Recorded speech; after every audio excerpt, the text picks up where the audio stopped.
dust tasted like rust and defeat. Sheriff Harlan Wade lay sprawled in the alley behind the Silver Spur Saloon, not 10 paces from his own jailhouse door. Blood, thick and startlingly red, seeped from his scalp, matting gray-streaked hair to the hard-packed earth.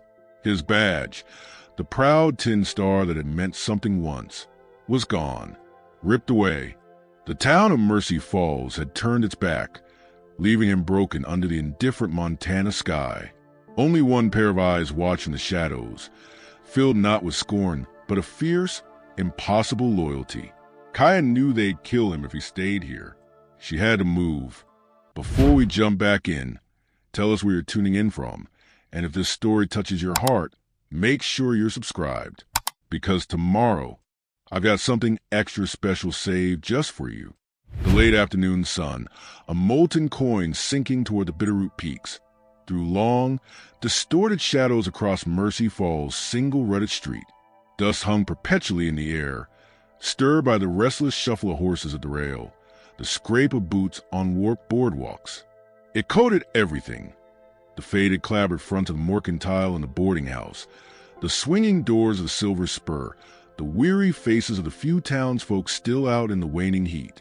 It was a town that smelled of sun-baked earth, horse sweat, cheap whiskey, and something deeper, sourer, fear. Kaya felt it prickle against her skin like a physical thing. She stood in a narrow alleyway between the boarding house where she scrubbed floors and laundered sheets, and the livery stable, its pungent aroma of hay and manure a familiar shield. Her dark eyes, sharp as obsidian chips, scanned the street. They weren't looking for her, not usually. She was Kaya, the Shoshone woman who worked for Mrs. Henderson, barely seen, easily ignored, a ghost in calico. But today, she saw him, or rather, the shape that had been him. Harlan Wade hadn't seen the ambush coming. That much was clear. He'd walked out of the jailhouse, head held high even after the shaming, the stripping of his badge by the self-appointed committee, led by banker Horace Thorne and Silas Rourke's foreman, Bull Larson. He'd walked straight towards the Silver Spur, perhaps seeking the dubious comfort of its dim interior, perhaps just needing to be somewhere that wasn't the scene of his public undoing. 3 men had been waiting in the alley's mouth. Larson and 2 hard-faced riders Kaya recognized from Rourke's sprawling rocking are spread. They hadn't drawn iron. That would have been too clean, too honorable. They'd used fist boots and a heavy but a rifle. Kaya had watched, frozen behind a stack of empty grain sacks, her breath catching like a burr in her throat. She saw Harlan go down under the first blow, a vicious crack to the temple from Larson's pistol grip. Saw the boot kicks land on ribs, belly, kidneys. Saw the triumphant sneer on Larson's face as he bent, wrenched the silver star from Harlan's vest with a brutal twist, and tossed it contemptuously into the dirt.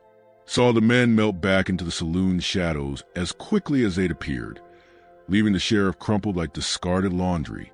A low groan escaped Harlan's lips now, a sound of pure animal pain that cut through the alley's dusty silence. It snapped Kaya from her paralysis. They'd kill him if he stayed here. The thought was cold, absolute. Larson wouldn't leave a job half done, not with Silas Rourke's displeasure hanging over him. Rourke wanted Harlan Wade silenced. Permanently. The town had already sentenced him to disgrace. Rourke would ensure the sentence was carried out fully. Kaya moved. Her worn moccasins made no sound on the packed earth. She crouched beside Harlan, the metallic tang of his blood sharp in her nostrils, mixing with the dust and the distant smell of frying onions from the boarding house kitchen. His face was a mask of dirt and crimson, one eye swollen shut. His breathing was shallow, ragged. She touched his shoulder, her fingers surprisingly steady despite the frantic drumming of her heart against her ribs. "Sheriff," her voice was barely a whisper, rough with disuse. His one good eye fluttered open, clouded with pain and confusion. It focused slowly on her face. Recognition flickered, then something else, shame, resignation. "Kaya," it was a rasp when broken. "Shouldn't be here. They'll—" "Hush," she commanded, her tone low but firm. "Can you stand? Lean on me." He tried to push himself up, a choked gasp escaping him as his body protested. The effort sent fresh blood trickling down his temple. He was a big man, solidly built, even in brokenness. Kai was small, wiry. The impossibility of the task was staggering. But the alternative was unthinkable. She wedged her shoulder under his arm, ignoring the sticky warmth of his blood, soaking into her faded dress sleeve. Planting her feet, she heaved. It was agony, for him and for her. His weight threatened to buckle her knees. Dust puffed around them. Every scrape of his boots, every ragged intake of his breath, sounded thunderously loud in Kaya's ears. She strained muscles screaming, dragging him inch by torturous inch deeper into the alley's shadowed embrace, away from the open street. The boarding house back door seemed miles away. She focused on the rough grain of the wood, the chipped green paint. Just get him to the door. Then the cellar. The town's indifference pressed in on her. From the street, she heard the jingle of spurs, a burst of raucous laughter from the saloon, the creak of a wagon wheel. Normal sounds, life continuing, while the man who had tried to uphold some semblance of law bled out in an alley. He'd crossed Silas Rourke. That was the whispered truth Kaya had pieced together. Rourke, whose cattle roamed unchecked, whose men bullied and stole, who owned half the town council through debt and intimidation. Harlan Wade had arrested one of Rourke's top hands for gunning down a homesteader in a dispute over water rights. He'd done it publicly, refusing Rourke's suggestion to let it slide. That act of stubborn, foolhardy justice had been his undoing. The homesteader was nobody. Rourke was everything. The town had chosen its side. Survival over principle. They reached the worn steps of the boarding house porch. Kaya braced Harlan against the wall, his head lolling. Sweat stung her eyes. Her arms trembled. She risked a glance toward the street. Clear. For now. She fumbled with the latch on the service door, her fingers slick with sweat and Harlan's blood. It opened with a groan that made her wince. She hauled him inside, into the dim, cool gloom of the narrow back hallway. The smell of lye soap and boiled cabbage replaced the dust and blood, momentarily overwhelming.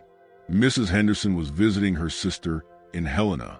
Kaya was alone in the big, creaking house.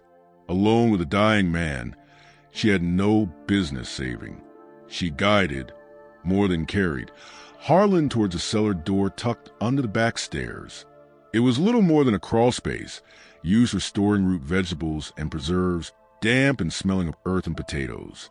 But it was hidden. She wrestled the heavy door open, the hinges protesting loudly. The darkness within yawned. Down, she urged, her voice strained. Quickly. He collapsed more than climbed down the rough wooden steps, landing heavily on the packed dirt floor with a grunt of pain. Kaya followed, pulling the door shut behind them, plunging him into near total darkness. Only thin slivers of light sliced through cracks in the floorboards above. She groped in the blackness, her hands finding the familiar shape of a crate, then the rough burlap of stored potatoes. She guided Harlan away from the stairs, deeper into the cramped space, easing him down onto a relatively clean patch of dirt against the cool stone foundation wall. Her breath came in short gasps. The cellar air was thick, still. She could hear Harlan's labored breathing, the frantic pulse in her own ears. She needed light, water, cloth, herbs, if she could find them. Mrs. Henderson kept a small pantry in the kitchen, and Kaya knew where she stored her meager medicinal supplies. Yarrow for bleeding, comfort for bruises. Gathering herself, she moved silently back up the stairs, cracked the cellar door just enough to peer into the empty hallway, then slipped out, closing it softly. The kitchen was bright after the cellar's gloom. Sunlight streamed to the high window, catching dust motes dancing in the air. Kaya moved with swift, silent efficiency born of years of thankless work. She filled a basin with cool water from the pump, grabbed clean rags from the laundry pile, snatched a bottle of Mrs. Henderson's tonic, mostly whiskey but would do, and rummaged in a high cupboard for the small pouch of dried yarrow and another of comfort leaves she gathered herself last summer. Her movements were precise, economical, pushing down the tremor in her hands. Every second counted. Every sound seemed amplified. Back in the cellar, she lit a small stub of candle she kept hidden on a ledge. The feeble flame pushed back the darkness, casting grotesque, dancing shadows on the rough walls. It illuminated Harlan's battered face, the deep gash on his scalp still oozing dark blood, the purple swelling already distorting his features. His shirt was torn, revealing angry bruises blooming across his ribs. Kaya knelt beside him, dipping a rag into the cool water. She started gently, wiping the blood and grime from his face. He flinched at the touch, a low moan escaping him. His good eye opened, fixing on her a mixture of pain and bewilderment. "Why?" The word was a ragged whisper, tearing from his raw throat. "Why risk this? For me?" Kaya didn't pause in her ministrations. She focused on cleaning the wound on his head, her touch surprisingly gentle despite the urgency. She remembered a winter storm years ago. Harlan Wade, newly appointed sheriff, finding her half-frozen and lost on the outskirts of town after a supply run gone wrong. He hadn't turned her away to the elements. He'd taken her to the boarding house, paid Mrs. Henderson for a week's lodging and hot meals out of his own lean pocket. He hadn't asked questions about why a Shoshone woman was wandering alone. He'd just seen someone in need. A small act, perhaps, to him. A lifeline to her. "You stood," she murmured, her voice low and steady in the candlelit gloom. She wasn't one for many words. They felt heavy, cumbersome. Action spoke clearer. She pressed a clean rag firmly against the head wound, staunching the fresh flow. When others turned, he closed his eye, a muscle twitching in his jaw. Was it pain? Or the memory of the town square that morning? The faces he knew, the shopkeeper whose stolen goods he'd recovered, the farmer whose boundary dispute he'd settled, all avoiding his gaze as Thorne and Larson declared him unfit, a liability, a man who stirred up trouble with the biggest employer in the valley. They'd voted with their silence. They'd ripped the symbol of his duty from his chest. "Stood for what?" he rasped, bitterness lacing the pain. "A dead sawbuster nobody cared about? Got myself broken for it. Town's right. Just a fool." Kaya crushed the dried yarrow leaves between her palms, releasing their sharp medicinal scent. She mixed them with a little water into a thick paste. "Not a fool," she said simply. She applied the paste carefully to the gash. "A man." She saw the weight on him, the crushing burden of betrayal. It was a different kind of wound, deeper than Larson's boots could inflict. She started binding his ribs with strips of clean cloth, her fingers deft despite the awkward angle and his winces. The comfrey would help the bruising later. He watched her work, the candlelight flickering in his single open eye. There was a vulnerability there she'd never seen in the strong, quiet sheriff, a brokenness that went beyond the physical. "Rourke won't stop," he whispered, the name thick with dread. "Larson, they'll look. They'll find me." "Find you?" Kaya tied off the bandage. "Let them look." Her voice held no bravado, only a quiet, steely resolve. She met his gaze. "You rest now." She blew out the candle, plunging them back into near darkness, save for the slivers of light from above. The cellar felt suddenly smaller, the air heavier. The silence was no longer just silence. It was a listening thing, every creak of the old boarding house settling, every distant shout from the street, every scuttle of a rodent in the corner became a potential threat. Kaya settled back against the cool stones, her ears straining. Harlan's breathing, though still pained, had deepened slightly. Exhaustion was pulling him under. "They'll look," his words echoed in the stifling dark. How long before Larson wondered where the body had gone? How long before someone remembered the quiet Shoshone woman who worked at Henderson's? How long before they started checking the shadows, the outbuildings, the cellars? Outside, muffled by the thick floorboards, came the distinct, rhythmic sound of boots on the boarding house porch. Heavy boots, not the light step of a resident or a delivery boy. They paused, right above the cellar door. Kaya froze. Her breath caught. Every nerve ending screamed. She slowly, silently, reached for the heavy iron poker she brought down earlier, leaning it against the wall near her hand. Its cold weight was a small, desperate comfort. The boots shifted, scraped on the wood. Then silence. Were they listening? Had they heard something? Or were they just passing by? The silence stretched thin and taut as a bowstring. Kaya's knuckles were white on the poker. Harlan lay deathly still beside her, his shallow breathing the only sound in the crushing blackness. The slivers of light above seemed to dim, as if a shadow had fallen across the door. Then, a fist hammered against the boarding house's front door. 3 heavy, impatient thuds that vibrated to the floorboards and down into the cellar's very foundations. The pounding on the front door reverberated through the old boarding house, shaking dust motes loose in the cellar's slivers of light. Thud, thud, thud. Each blow landed like a physical weight on Kaya's chest. Her fingers tightened on the cold iron poker, knuckles bleaching white. Beside her, Harlan lay utterly still, his ragged breathing the only sign of life in the oppressive blackness.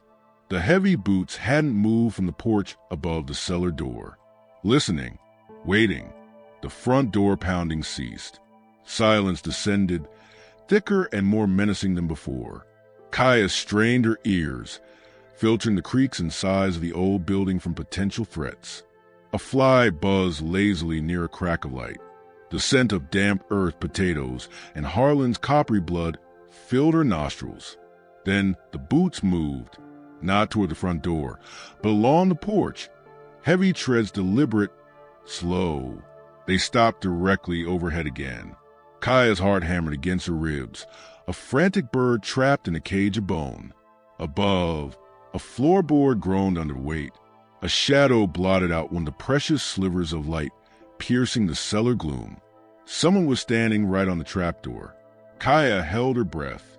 One hand remained clenched on the poker, the other pressed flat against the cool dirt floor, bracing. She imagined Bull Larson's face, the cruel satisfaction in his eyes when he'd ripped the badge away. Would he simply shoot through the wood, pry it open? The silence stretched, taut as a tripwire. Seconds bled into minutes, each one an agony of anticipation. Then the boots shifted, scraped, and moved away, the heavy tread receding along the porch and down the steps. Kaya didn't relax. She counted the fading steps until they merged with the distant sounds of the street. A shout, a horse's whinny from the livery. Only then did she allow herself a shallow, trembling breath. The immediate danger had passed, but the warning was etched in the dust motes dancing in the restored slivers of light. They were looking. She waited another 10 minutes, her ears straining for any return, before daring to relight the candle's stub.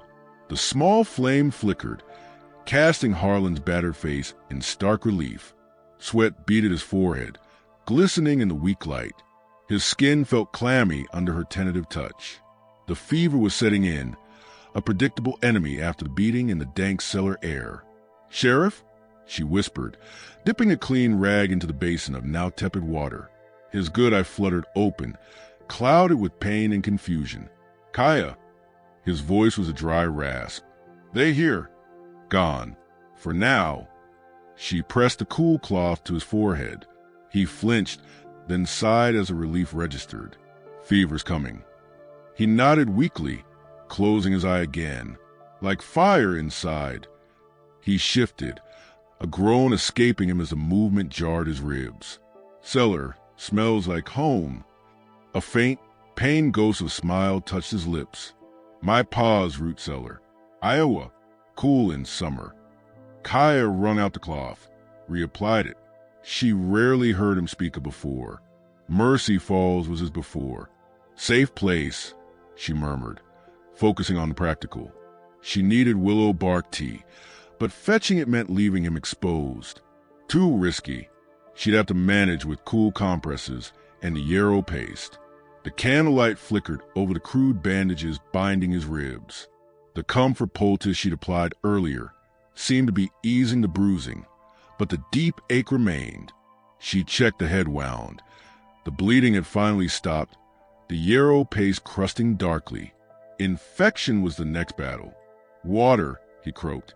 She supported his head, tipping the tin cup carefully to his cracked lips.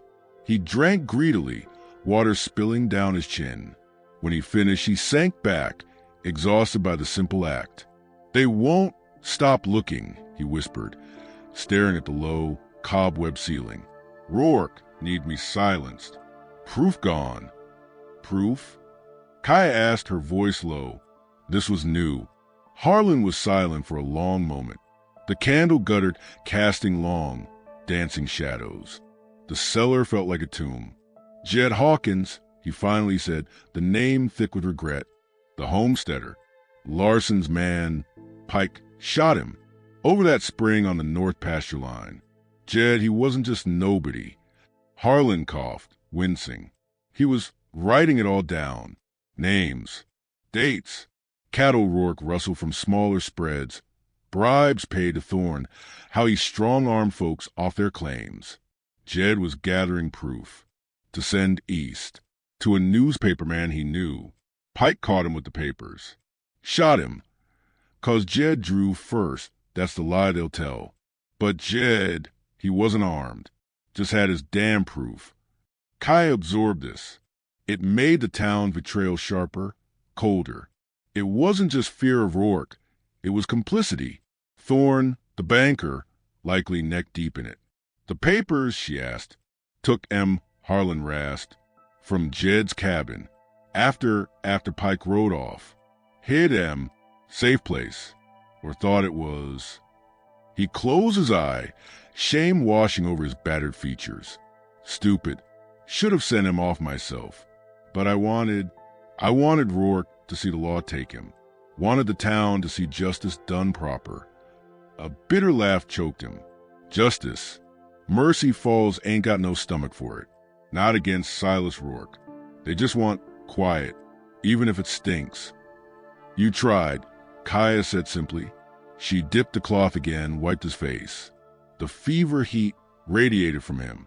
She remembered her own father, years ago, burning with sickness before the cough took him. The helplessness, the silence of the elders who knew no white man's medicine could touch it. She pushed the memory away. Harlan needed her present. Why you? He asked again, his gaze fixed on her in the dim light. It wasn't suspicion, but a profound bewilderment. You owe me nothing, less than nothing. Town treats you like dirt. Kaya focused on folding a fresh compress. The words came slowly, pulled from a deep, guarded place. Winter, 6 years back. Snow deep as a horse's belly. She didn't look at him. I came from the reservation, looking for work, for food, got caught in the blizzard, lost, freezing. She paused, the memory of that biting cold sharper than the cellar's chill.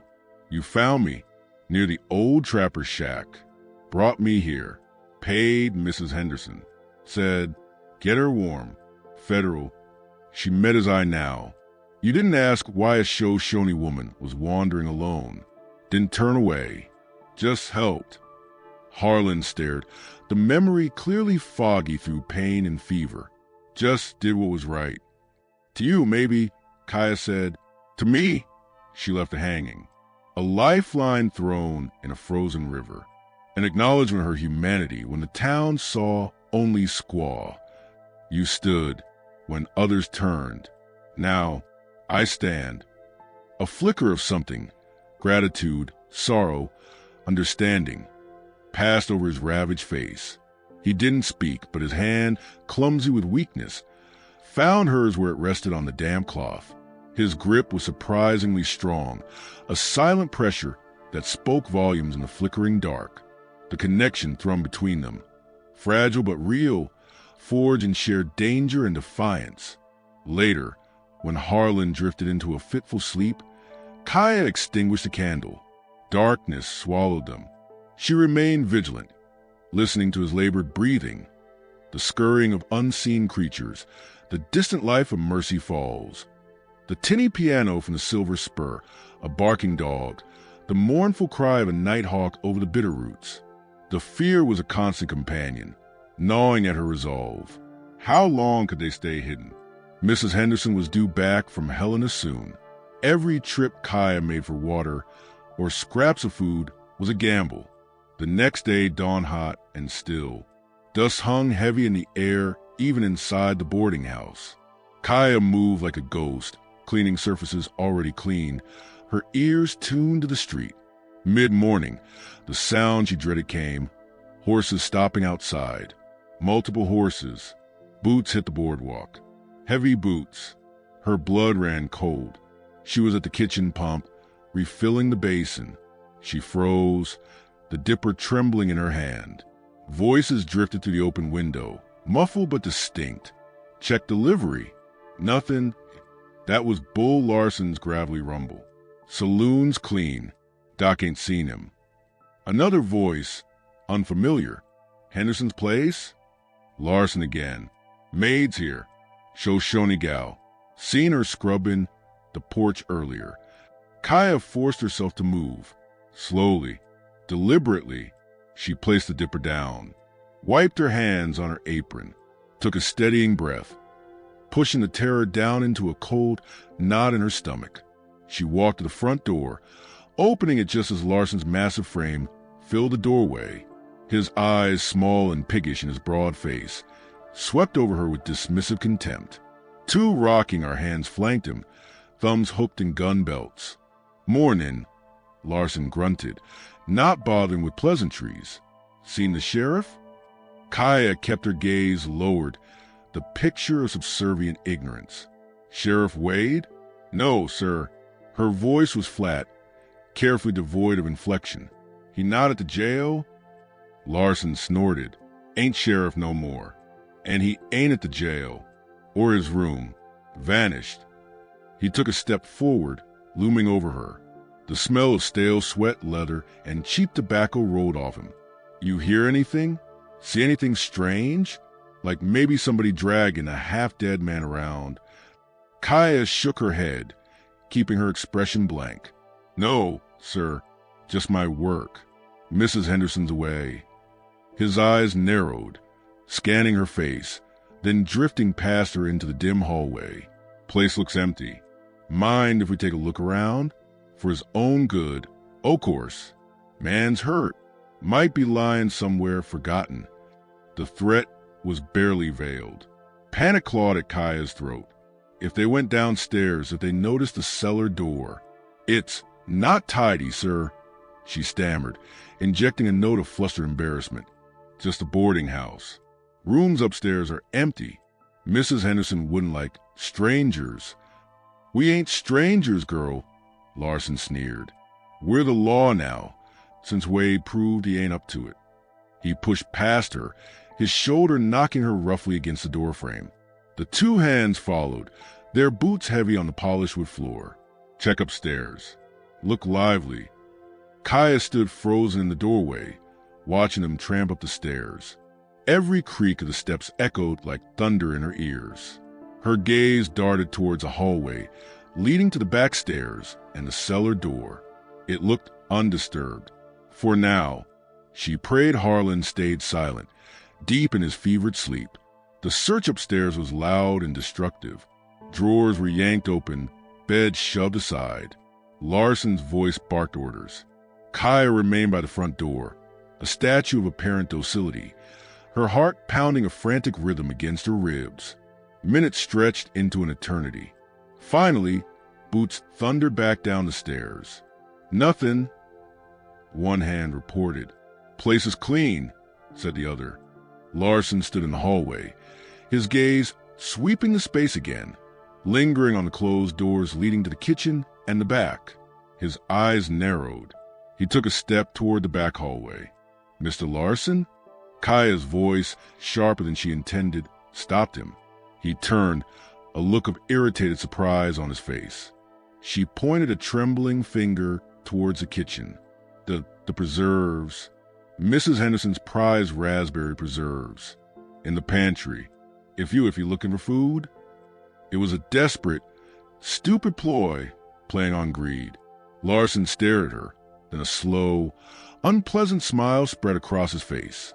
Preserves, huh? Well now, lead the way, girl. Let's see what Mrs. Henderson prizes so much. Relief, cold and shaky, washed over Kaya, followed immediately by fresh dread. She led him into the kitchen, away from the cellar door. She pointed to the high pantry shelf. Larson helped himself, scooping a large spoonful of the ruby-red jam directly into his mouth, smacking his lips. Ain't bad, he grunted. He took the whole jar. For Rourke, he's partial to sweet things. He wiped his mouth with the back of his hand, his eyes still probing the kitchen corners. You see, Wade, girl, you run straight to me or Mr. Rourke. Understand? Ain't healthy to be hiding trouble. He jabbed a thick finger towards her. Unhealthy? He turned and stomped out, his men following. Kaya stood in the silent kitchen, the stolen jam jar a small, humiliating trophy of their intrusion. She waited until the sound of their horses faded down the street before allowing her knees to buckle slightly. She leaned against the cool stone of the sink, trembling. She had bought time. But Larson's final words were a promise, not a threat. They knew he was alive. They knew he was hidden nearby. And they knew she was the only thread connecting him to the town. Later, under cover darkness, Kaya slipped out the back door to empty the slops bucket. The air was cool now, carrying the scent of sagebrush in the hills and wood smoke from distant cabins. The moon, a pale sliver, cast long, distorted shadows. She moved silently towards a refuse pile near the corral fence. Something caught her eye, pale against the dark earth near the base of the boarding house wall, just beneath the shuttered window of the room, directly above the cellar. She crouched, her fingers brushing against it. A small white object. She picked it up, holding it close in the faint moonlight. It was a chicken feather, not unusual near a corral. But this one was clean, pure white, and stuck deliberately, it seemed, into a crack between two clabbered planks. A Shoshone sign, a warning sign used on the trails. Danger close. Enemy watching. Kaya's blood turned to ice. She scanned the darkness beyond the corral, towards the shadowed mouth of the alley where Harlan had fallen. Nothing moved, but the feeling of being watched crawled over her skin like insects. Someone new, someone not part of Larson's brute squad, someone who understood the old ways well enough to leave a sign only she would recognize. She crushed the feather in her fist, its delicate structure crumbling. The threat wasn't just at the door anymore. It was in the shadows, watching the watcher, and it knew exactly where to look. She hurried back inside, bolting the door, the tiny fragments of white feather clinging to her palm like frost. The cellar, their fragile sanctuary, felt less like a refuge and more like a trap waiting to be sprung. The walls seemed to press closer, the slivers of moonlight now feeling like accusing eyes peering in. Harlan's fevered murmurs from below sounded like a beacon in the suffocating silence. They were running out of dark corners. The crushed feather clung to Kaya's palm, tiny barbs catching on her skin like frost thorns. Danger close. Enemy watching. The old Shoshone sign, left deliberately where only she would see it, turned the familiar shadows of the boarding house yard into a hostile landscape. Someone new.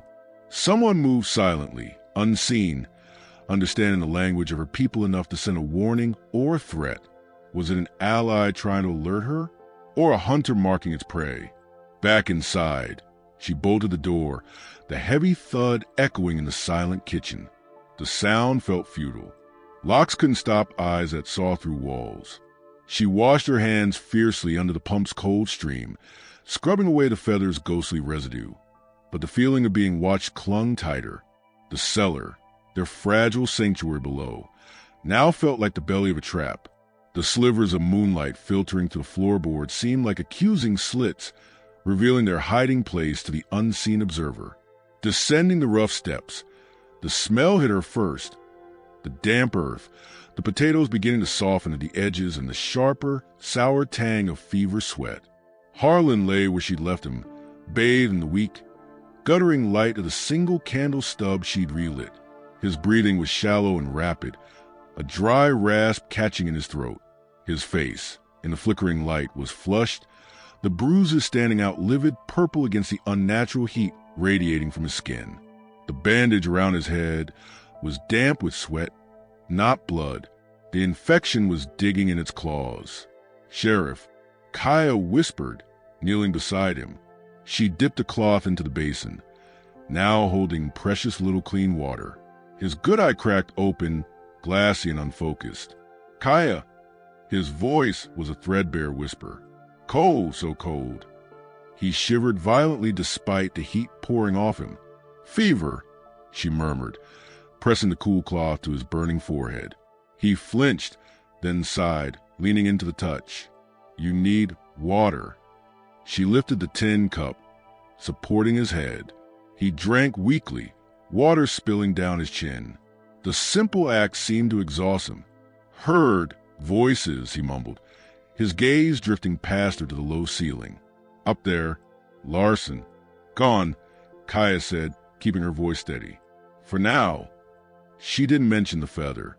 The terror clawing at her insides was hers alone to bear for now. He needed strength, not more fear. She focused on the practical, re-wetting the cloth, wiping the sweat from his neck and chest. His skin felt like sun-baked leather. "Jed." Harlan's voice slurred, lost in the fever haze. "Poor damn fool. Trusted me. Paper's gotta get out." His hand fluttered weakly, grasping at nothing. "Church. Father Michael's good man. Hides things in the confessional. Left wall, loose stone." His eye closed again, his breathing hitching. "Rourke. He'll burn everything rather than lose." Kaya froze, the damp cloth hovering over his chest. The church. Father Michael's. A flicker of desperate hope warred with fresh dread. Proof existed. Hidden. But if Harlan knew where it was, and if Rourke suspected, the church wouldn't be safe for long. And Father Michael's, the quiet, stooped priest who sometimes offered her a kind word and a stale biscuit, was now in the crossfire. The weight of Harlan's secret settled heavily on her shoulders, another burden added to the crushing fear. "Rest," she urged, her voice softer now. "Save your strength." His hand found hers again, his grip weaker this time, but the connection still there. "You shouldn't be tangled in this," he breathed, each word an effort. "My fight got Jed killed, got me broke." A tear, hot and surprising, tracked through the grime and sweat on his temple. Shame, raw and deep. Kaya looked at his broken form, the proud lawman reduced to a shivering, fevered wreck hiding in a root cellar. She thought of the winter storm again, the blinding white, the creeping numbness, his hand pulling her onto his horse, the rough kindness in his voice as he spoke to Mrs. Henderson. Just did what was right. She thought of the town's averted gazes, the muttered insults she pretended not to hear. Squaw, drudge, heathen. She remembered her grandmother's voice, teaching her to track deer in the shining mountains, whispering that true strength was like the willow, bending, not breaking, enduring the harshest wind. She had bent, for years, surviving unseen. But bending wasn't living. "My fight too," she said, the words surprising her with their quiet certainty. She wiped the tear away with her thumb, a gesture more intimate than any before. Not just the winter. Every day, invisible, like dust. She met his fever-bright gaze. "You saw me that day, saw a person, not dust." She squeezed his hand. "Now, I see you, not broken, a man standing, even when he falls." A shuddering breath escaped him. He didn't speak, but his fingers tightened slightly around hers. In the flickering candlelight, a fragile understanding passed between them, deeper than words.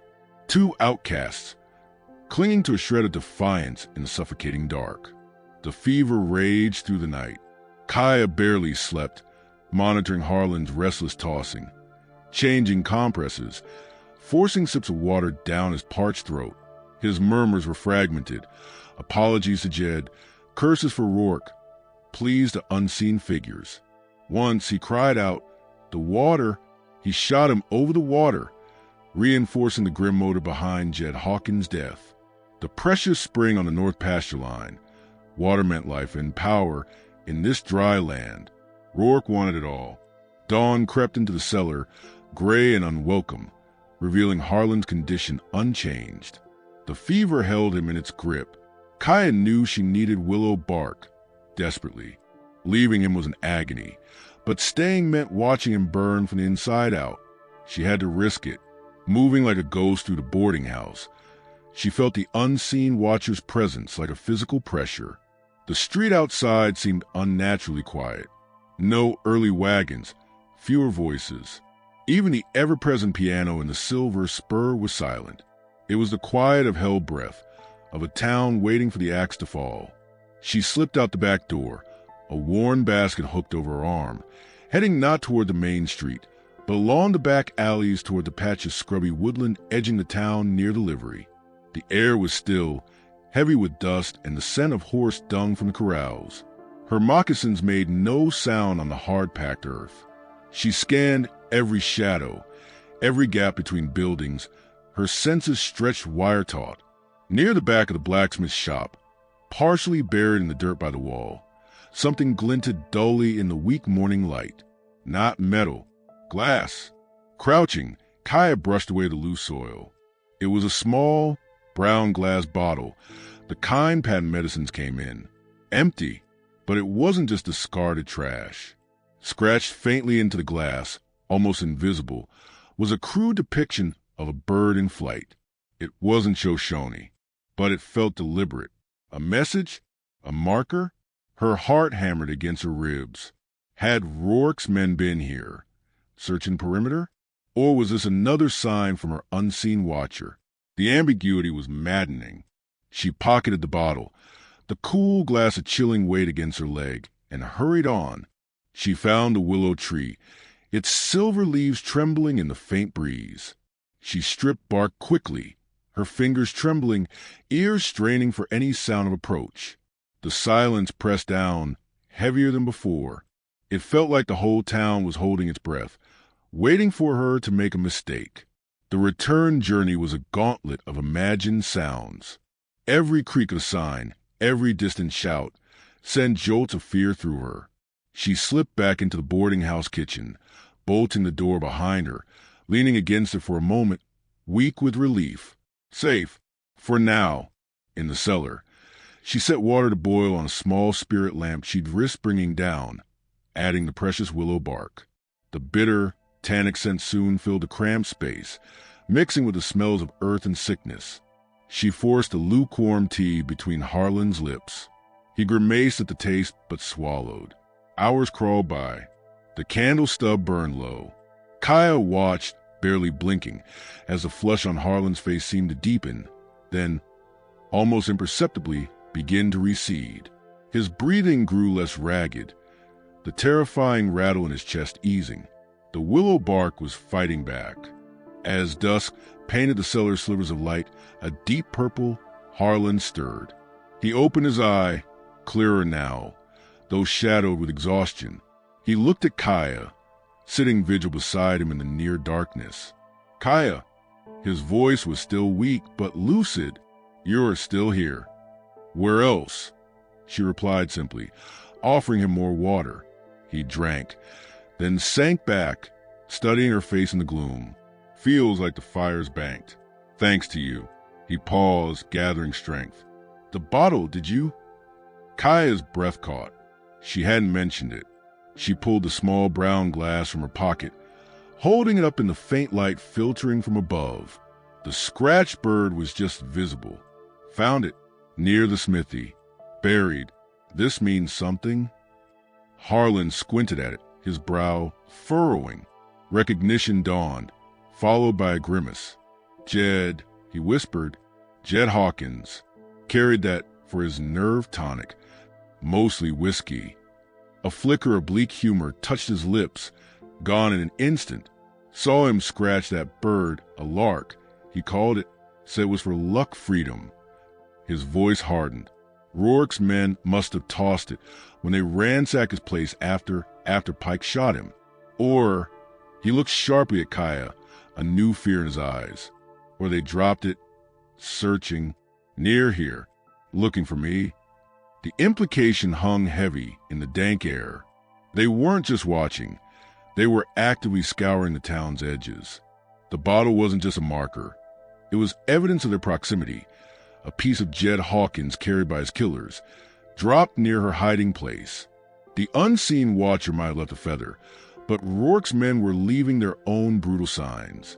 Suddenly, a new sound cut through the cellar's tense silence. Not boots, not voices. A soft, insistent drip, drip, drip.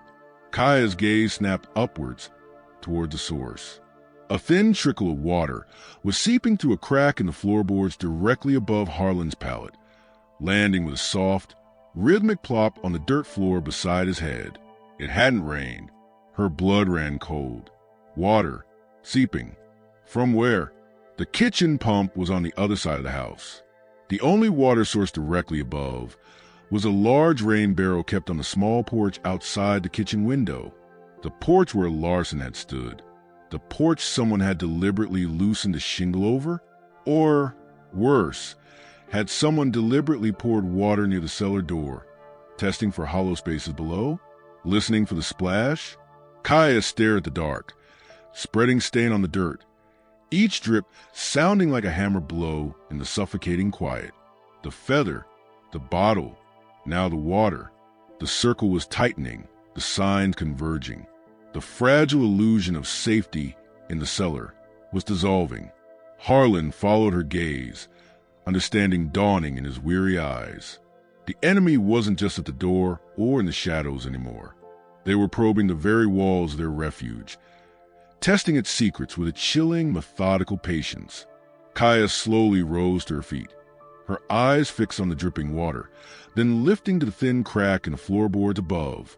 The slivers of light were gone, swallowed by the deep purple of twilight outside. But the drip, drip, drip was a relentless counterpoint to the frantic beating of her heart. They couldn't stay here. Not another night. The cellar was no longer a sanctuary. It was a grave waiting to be filled. She had to move him. But where? And how? With him still so weak and unseen eyes watching every shadow. The darkness outside felt less like cover and more like a shroud closing in. The water kept dripping, a slow, ominous countdown to discovery. The drip, drip, drip was a metronome counting down their remaining time in the cellar. Each drop hitting the darkening patch of dirt beside Harlan's head echoed like a tiny detonation in the suffocating silence. Kaya stared at the thin stream seeping through the crack in the floorboards directly above them. Water from the porch rain barrel, or poured deliberately. A test, a probe. The unseen hunters weren't just circling anymore. They were tapping on the walls of their burrow.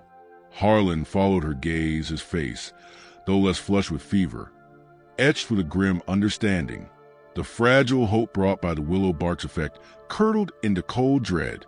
They're methodical, he rasped, his voice still weak but clearer. Rourke leaves nothing to chance. Likes to know exactly where his problems are buried. Kaya moved swiftly, silently.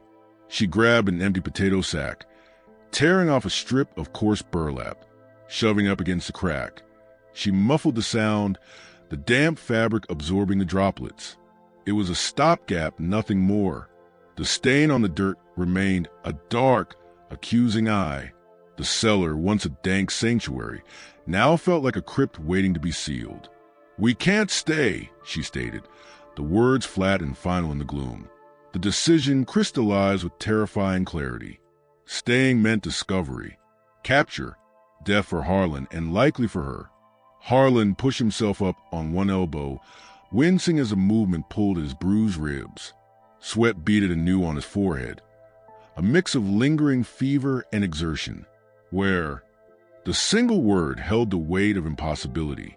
He was broken, barely able to stand. Mercy Falls had turned its back. The rocking R's reach felt infinite under the vast Montana sky.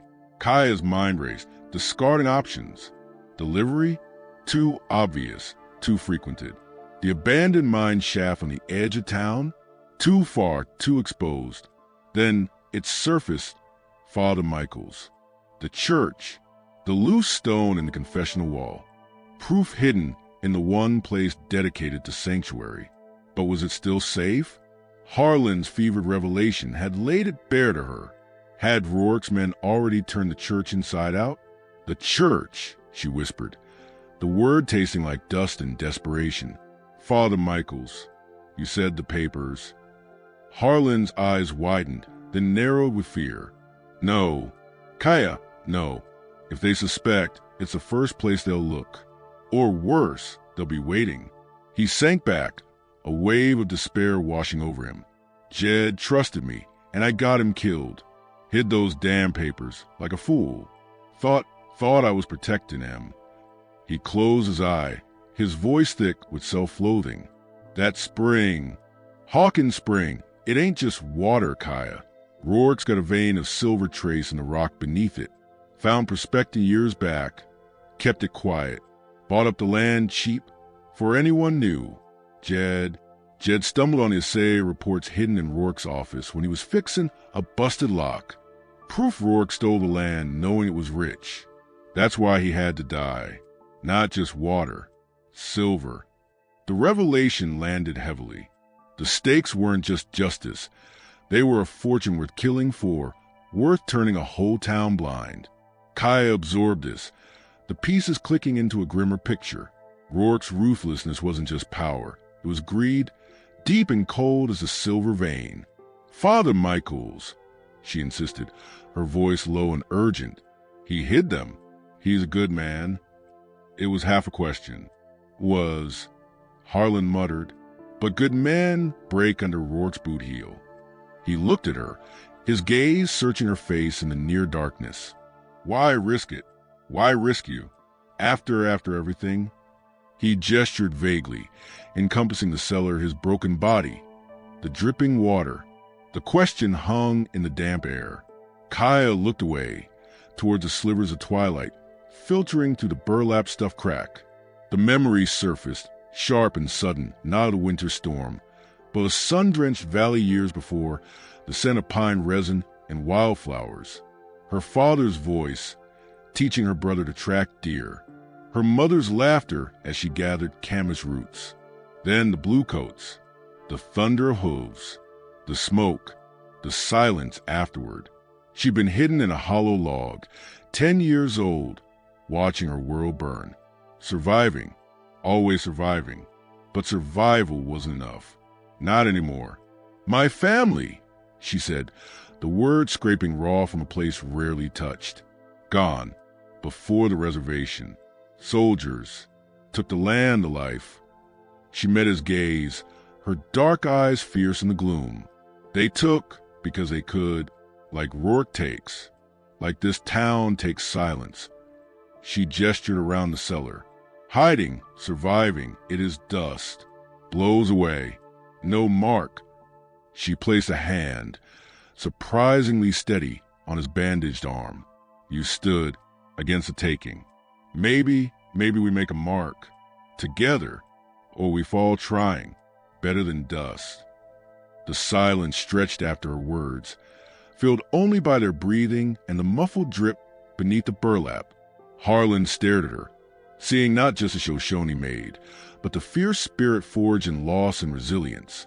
He covered her hand with his own, his grip weak but conveying a depth of understanding words couldn't reach.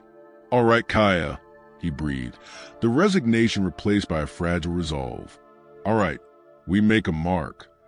The plan formed in fragments, desperate and dangerous. They had to move under cover of the deepest dark, just before dawn when even the saloon's piano fell silent. Harlan needed to be stronger. Kaya forced more willow bark tea into him, along with the last scraps of bread she'd hoarded. He slept fitfully, gathering strength for the ordeal, while Kaya kept watch, her senses attuned to every creak and groan of the old boarding house, every distant sound from the street. The unseen watcher's presence was a constant pressure, a phantom breath on the back of her neck. As the darkest hour approached, Kaya prepared. She needed a distraction, a reason to be near the church at an ungodly hour. Laundry. Mrs. Henderson sometimes left particularly stubborn stains soaking overnight in the large wash tubs kept in the lean-to behind the church, closer to the well than the boarding house. It was flimsy but plausible. She was gathering rags to stuff into Harlan's boots to muffle his steps when a new sound froze her blood. Not boots, not dripping. A soft, rhythmic scrape, scrape, scrape, coming from the direction of the cellar door leading into the hallway, like something heavy being slowly, carefully, dragged across the floorboards above them. Kaya extinguished the candle instantly. Utter darkness descended, thick and smothering. She pressed herself against the cool stone wall beside the steps, the iron poker clutched in her hand like a lifeline. Harlan lay deathly still, his breathing shallow and silent. The scrape, scrape, scrape continued, deliberate, unhurried. It stopped directly over the cellar door. Silence. Then a faint creak, the sound of weight settling on the floorboards just outside the door. Someone was sitting there, guarding the exit, listening, waiting for dawn to break it down. Panic threatened to choke her. They were trapped. The escape route was blocked. Harlan couldn't fight. Her mind raced, discarding plans as fast as they formed. The tiny window high on the cellar wall, barely big enough for a child, bricked over years ago. The coal chute, it emerged right onto the main street side. Suicide. Minutes bled by, each one an eternity in the crushing blackness. The presence above the door was a tangible weight. Kaya's muscles screamed from tension. Then a new sound, faint at first, then growing clearer. Singing, a low, ragged, off-key hymn drifting down to the floorboards. Abide with me, fast falls eventide. It was a man's voice, rough and weary, but unmistakably Father Michael's. Kaya's breath caught. What was he doing here? Sitting guard? Sent by Rourke? Or was this a different kind of signal? A warning? The hymn, sung alone in the dark hallway of a boarding house, felt deliberate, out of place. Abide with me. A plea? Or an instruction? She strained to listen. The singing stopped abruptly. Then a different sound. A soft thump, like a small object hitting the floor. Then silence. A few heartbeats later, the scrape, scrape, scrape resumed, moving away this time, fading down the hallway. The weight above the door lifted. Kaya waited, counting her frantic heartbeats, until the sound vanished entirely. She relit the candle with trembling hands. The faint light revealed something new on the dirt floor at the base of the cellar stairs. A small, tightly folded square paper slipped under the door. She snatched it up, unfolding it with fumbling fingers. The paper was thin, like a torn page from a hymnal.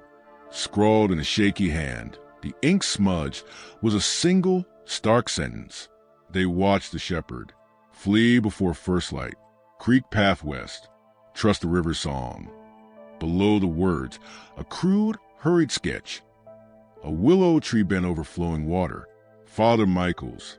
He had been here. He'd sat guard, not for Rourke, but perhaps against Rourke's men, or to warn them, and he'd left a message. A way out? Or a trap? What is it? Harlan whispered, pushing himself up. Kaya showed him the paper. He squinted at it in the dim light. Michael's hand, he confirmed, his voice tight.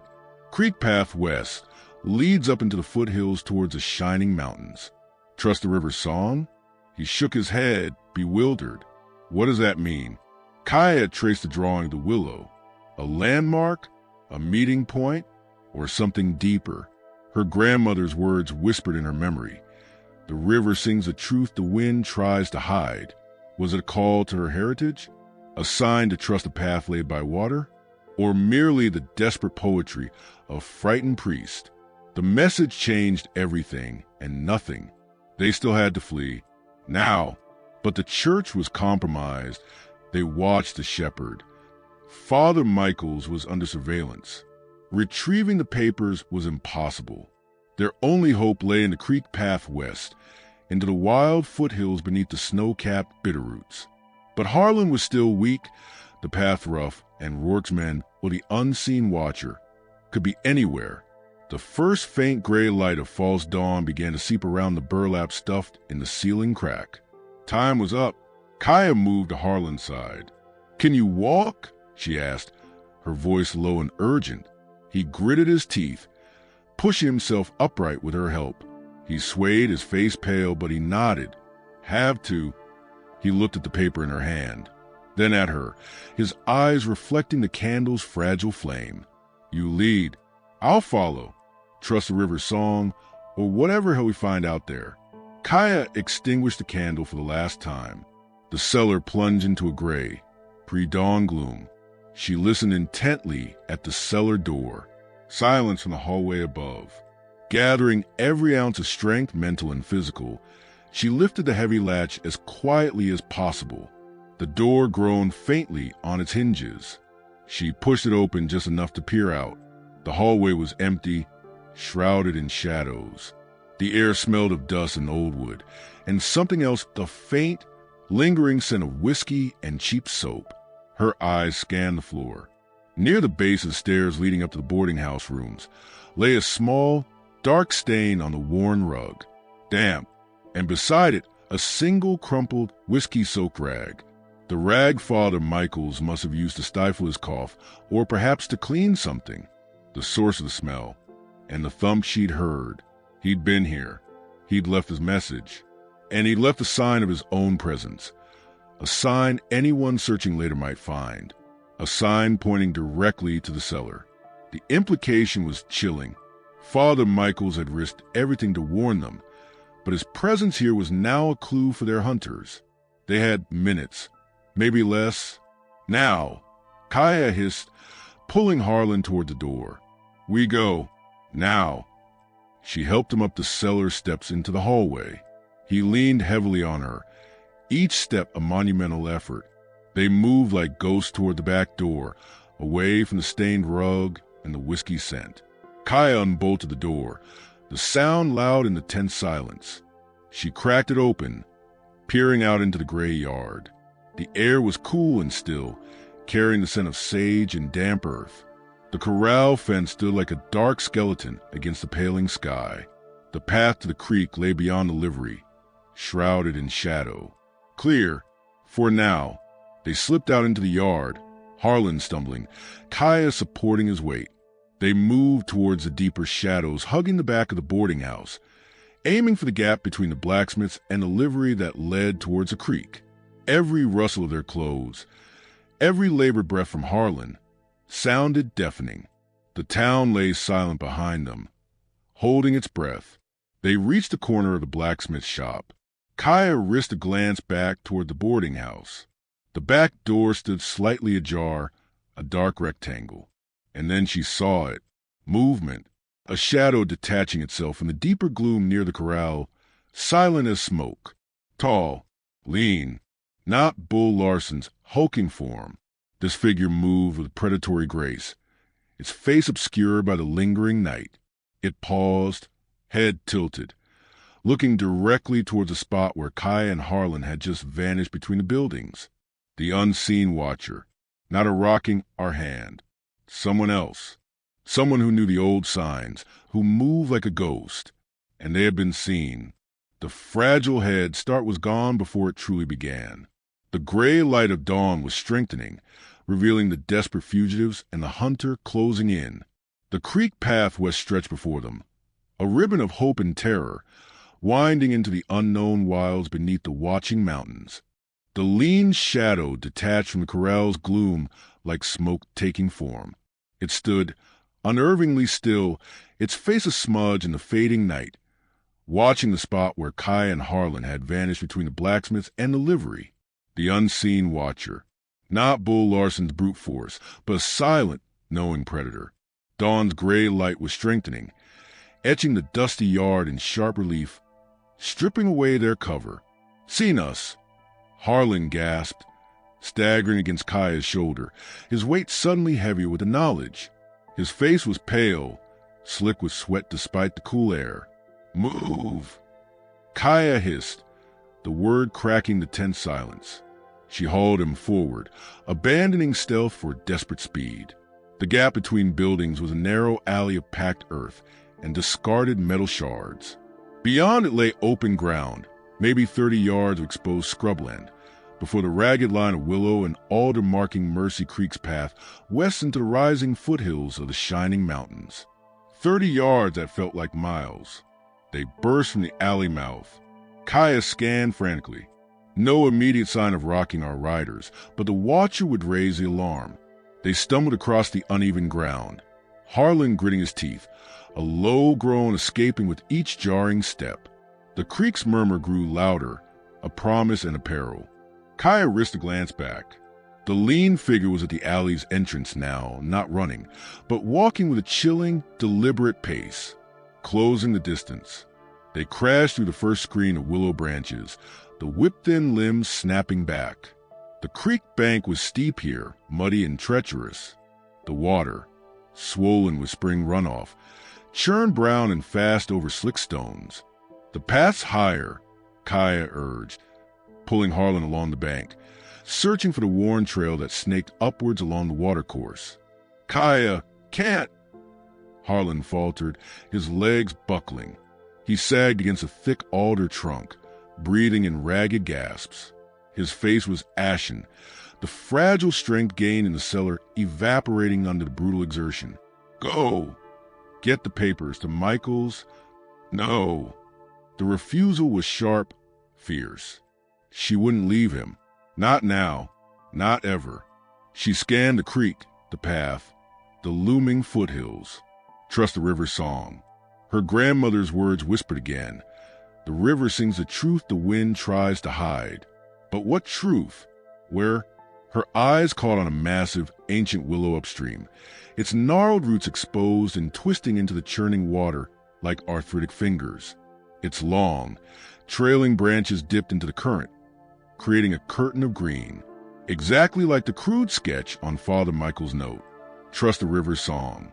A rifle shot cracked, shattering the morning stillness. Dirt exploded near Harlan's feet. Kaya jerked him down behind the alder trunk. Another shot whined off a rock in the creek. Shouts echoed from the town's direction. Larson's bellow, the answering cries of his men. The watcher had sounded the alarm.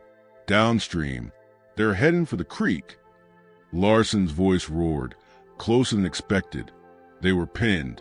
The watcher was upstream, approaching steadily, silently. Larson and his men were downstream, cutting off retreat to Mercy Falls. The steep bank offered scant cover. The creek roared, indifferent. Kaya looked at the ancient willow upstream. The river song was loudest there, where the water fought the roots. "The willow," she breathed, pointing. "Father Michael's sign. Shelter?" Harlan followed her gaze, understanding dawning through the pain. Or a tomb. But there was no choice. Staying meant death. He pushed off the tree. "Go. I'll cover." Together, Kaya wrapped his arm tighter around her shoulders, pouring every ounce of her wiry strength into moving him. They scrambled along the slippery bank, bullets kicking up mud and water around them. The roar of the creek swallowed the gunfire's echo. The massive willow loomed ahead, its root system forming a natural cavern eroded by countless floods, partially hidden by the curtain of branches. Another shot. Harlan cried out, stumbling. Kaya felt the impact vibrate through him, saw the bloom of crimson high on his left shoulder. Not fatal, but crippling.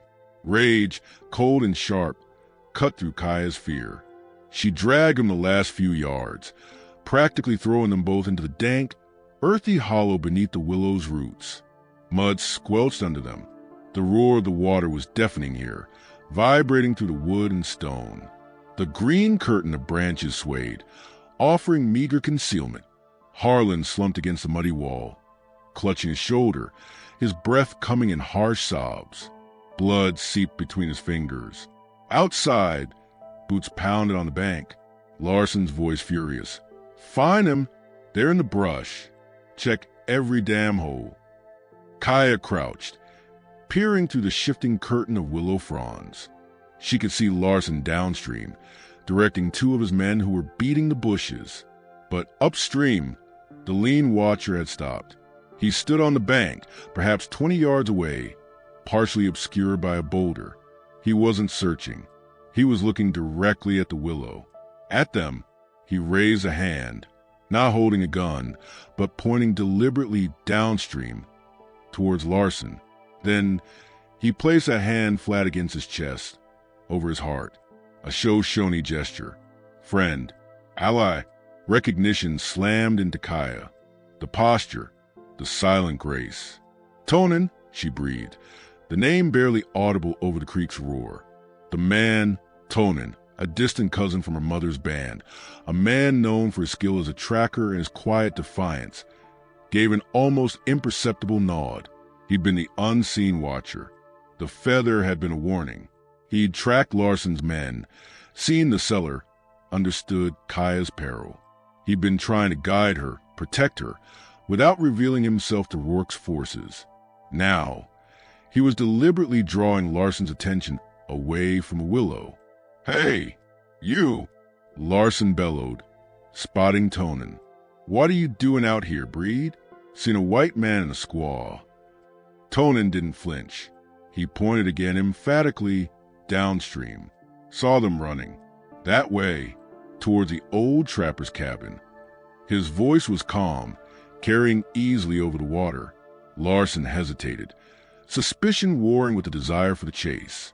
"Bull, over here," one of his men shouted from further downstream. "Found tracks heading up the gully." Larson cursed, then jerked his head towards Tonin. "You, with us. Move." He turned, leading his men crashing away downstream, following the false trail Tonin had likely planted. Tonin cast one last, swift look toward the willow, a look of shared understanding and urgency, before turning and following Larson's men, playing his dangerous part. The immediate danger receded, replaced by the thunderous roar of the water and Harlan's labored breathing. Kaya tore a strip from her already ruined dress, pressing it hard against the bullet wound in his shoulder. "Hold this," she commanded. "Press hard." He obeyed, grimacing. His eyes were clouded with pain but clear. "Who?" "Tonin. My blood. He bought us time." She looked around the cramped, muddy hollow. Trust the river song. The creek's roar was constant, powerful. Her gaze fell on the tangle of roots at the back of the hollow. One root, thicker than the others, curved upwards, forming a natural arch. Something was wedged deep within the arch, hidden in the mud and darkness behind it. Not a root, but something man-made. Heart pounding, Kaya scrambled deeper into the hollow, ignoring the icy water seeping through her knees. She reached into the muddy crevice behind the root. Her fingers closed on something hard, wrapped in oilcloth. She pulled it out, a thick, rectangular bundle, heavy and solid. Harlan's eyes widened. "The papers? Here." "The river sings the truth," Kaya whispered, understanding flooding her. Father Michaels, knowing the church was watched, had moved the evidence. He'd hidden it in the one place associated with the cryptic message only Kaya might fully grasp, beneath the singing willow by the creek. The safest place was the place no one expected, tied to the clue itself. She unwrapped the oilcloth. Inside were several packets of documents, handwritten notes, survey maps with red markings, a SAIL report stamped with Silas Rourke's name, detailing the rich silver vein beneath Jed Hawkins' spring. Proof, irrefutable, a grim satisfaction warred with the peril still surrounding them. They had the papers. But Harlan was wounded. Larson would soon realize Tonin's ruse, and Rourke's reach was long. "We need to get these to the territorial marshal in Helena," Harlan gasped, his strength fading. "But I won't make it, Kaya." Kaya looked at the proof in her hands, then at the broken, bleeding man beside her. He'd stood for a dead sodbuster. He'd stood for a town that betrayed him. He'd stood for her when she was dust. She wouldn't let his stand be for nothing. and she wouldn't leave him. "We make it," she stated, her voice carrying the steel forge in the cellar's darkness and the creek's roar. "Together, or not at all." She rewrapped the paper securely, tucking the bundle inside her dress against her skin. "Can you walk?" "Just to the water." Confusion flickered in Harlan's eyes, but he nodded, trusting her. She helped him up, supporting his weight. She guided him not onto the path, but down the muddy bank towards the creek's edge. The water was frigid, swirling powerfully. "What?" Harlan began. "The river song hides more than truth," Kaya said, her gaze scanning the churning brown water. "It hides a path, Tonan's path." She pointed upstream, just past the willow's curtain. Partially submerged, slick with algae, lay a series of flat stones, forming a precarious, hidden crossing to the far bank, a path only someone intimately familiar with the creek's moods would know. The far bank offered thicker brush and a steeper climb into mountains, away from Larson's expected search. It was madness. Harlan was weak, bleeding, the current strong, but staying with certain death. Kaya met Harlan's eyes. The fear was there, but so was the flicker of the man who'd faced down Silas Rourke. He nodded, tightening his grip on her shoulder. Step by treacherous step, they inched onto the first submerged stone. The icy water swirled around their ankles, then their knees. Kaya focused on balance, on the next stone, on Harlan's weight leaning into her. The roar of the water filled the world. Halfway across, Harlan slipped. Kaya threw her full weight against him, bracing them both against the current's pull. He regained his footing, gasping, his face white with pain and effort. They reached the far bank, collapsing into the dense thicket of young pines and serviceberry bushes. The scent of damp earth and pine resin was sharp and clean. They were across, hidden, for now. Kaya tended Harlan's shoulder wound with river-muddied moss as a poultice, binding it tightly with more strips from her dress. The bleeding slowed. Exhaustion claimed him almost immediately. Kaya kept watch, the precious weight of the oilskin packet a constant reminder against her chest. She listened to the distant shouts downstream fade, replaced by the wind in the pines and the endless song of Mercy Creek. Days blurred into a grueling trek. Kaya hunted rabbits with snares Tonan had taught her to make as a child. She found water, foraged edible roots Harlan could name. She kept them moving west, higher into the shining mountains, guided by the sun and the distant, snow-capped peaks. Harlan's strength returned slowly, fueled by grit and Kaya's quiet determination. They spoke little, but the silence was no longer empty. It was filled with shared hardship, unspoken trust, and the weight of the proof they carried. Weeks later, two figures, lean and weathered, approached the territorial marshal's office in Helena. One was a man, his gait stiff but steady, his face bearing the marks of a brutal past, but his eyes clear. The other was a Shoshone woman, her back straight, her gaze unwavering. They carried a bundle wrapped in oilcloth. The story Jed Hawkins died to tell, the story Harlan Wade was broken for defending, and the story Kaya risked everything to preserve finally found its audience. The territorial marshal, a hard-bitten man with little patience for corruption, saw the irrefutable evidence of land theft, fraud, and murder orchestrated by Silas Rourke. Rourke's empire crumbled faster than a rotten corral post. Warrants were issued. Bull Larson was captured trying to flee. Silas Rourke, cornered in his opulent ranch house, chose a bullet over a cell. The silver vein beneath Jed Hawkins' spring became public knowledge, its ownership contested fairly in the courts. Mercy Falls didn't become a beacon of justice overnight. Some townsfolk still averted their gaze, haunted by their complicity. Banker Horace Thorne faced disgrace and financial ruin, but the heavy blanket of fear Rourke had smothered the town what began to lift. Father Michaels spared Rourke's wrath thanks to Tonan's timely intervention and the marshal's swift action, spoke of forgiveness and rebuilding from his pulpit, his voice stronger than before. Harlan Wade was offered his badge back. He looked at it, the dented tin star, then at Kaya standing quietly beside him in the bustling Helena street. He saw not the broken man dragged from an alley, but the man who had walked out of the mountains carrying justice. He saw the woman who had been his strength when he had none. He handed the badge back to the marshal. "My fighting days as a lawman are done," he said, his voice rough but steady. "Got a different kind of peace to tend to now." They didn't return to Mercy Falls. The memories were too sharp, the betrayals too deep. Instead, they followed Tonan's guidance, traveling deeper into Shoshone lands near the Shining Mountains. Not to Kaya's vanished past, but to a future they would forge. Harlan's hands, used to gripping a gun and a badge, learned the rhythm of a carpenter's tools. Kaya, no longer invisible, taught him the language of the land she knew. The tracks, the plants, the quiet strength of the mountains. They built a small cabin near a clear, singing creek, not hiding, but choosing.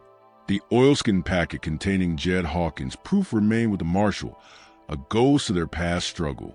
Sometimes, sitting on their porch as a Montana dusk painted the peaks in shades of rose and violet, Harlan would touch the scar on his shoulder. "Never figured on finding peace," he'd say, his gaze resting on Kaya, her face serene in the fading light. Kaya would smile, a rare, warm expression that reached her dark eyes. She'd reach over, her calloused hand covering his. "You stood," she said simply. "I stood. Now we sit." The wind would sigh through the pines, carrying the distant murmur of the creek, a constant, gentle song. Not of hidden truths now, but of hard-won peace. The dust of Mercy Falls was far behind them, blown away on the mountain breeze.